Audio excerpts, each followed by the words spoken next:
আস্তে আস্তে এখন পুরো একবারে হাতটা ফুলতে লাগলো। সাইড এফেক্টের জন্য ওটা হচ্ছে, কাশিটাও প্রচুর পরিমাণে হচ্ছে। এখন দেখছি যে ক্যান্সারটা প্রচুর পরিমাণে মনে হয় ছড়াইছে না। এখন অসুবিধা এই যে এই হাতটা পুরো ফুলে গেছে। রাত্রিবেলা প্রচুর পরিমাণে। আমার নাম হচ্ছে সিকান্দার আলী, আমি চোপড়া থানার বাসিন্দা, কালীগঞ্জ থেকে এসেছি, উত্তর দিনাজপুর ব্লক। পেশেন্টের নাম হচ্ছে সুবুরা খাতুন, আমার মা হয়, বয়স হচ্ছে 42+। ওনার আগে ব্রেস্ট টিউমার হয়েছিল।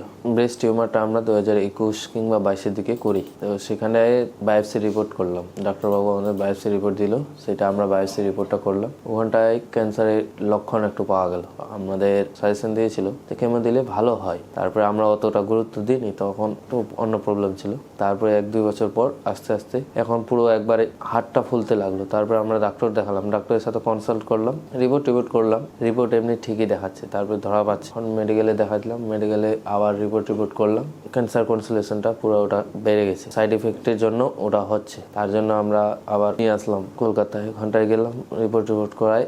ওখানটাও বলছে যে এরকম লাঞ্চের প্রবলেম, লাঞ্চে হয়ে গেছে, তার জন্য আবার কাশি হচ্ছে, কাশিটাও প্রচুর পরিমাণে হচ্ছে, ব্যথা হচ্ছে। হাতটা পুরো এই হাতটা যে অপারেশন করেছে এই হাতটা পুরো ফুলে গেছে। ওখান থেকে আবার নিয়ে গেলাম, তো ওখানে বললো যে এরকম আবার মনে হয় কেমো বা রেডিয়েশন দিতে হবে।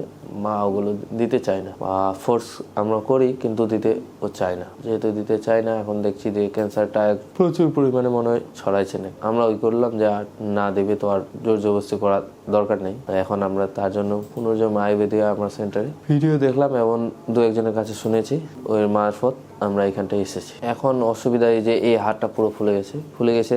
এখন দিনের বেলা একটু কম কাশিটা বা ব্যথাটা, রাত্রিবেলা প্রচুর পরিমাণে ব্যথা, পেন হয় এবং কাশিটা প্রচুর পরিমাণে হয়। এই দুটোই এখন প্রবলেম।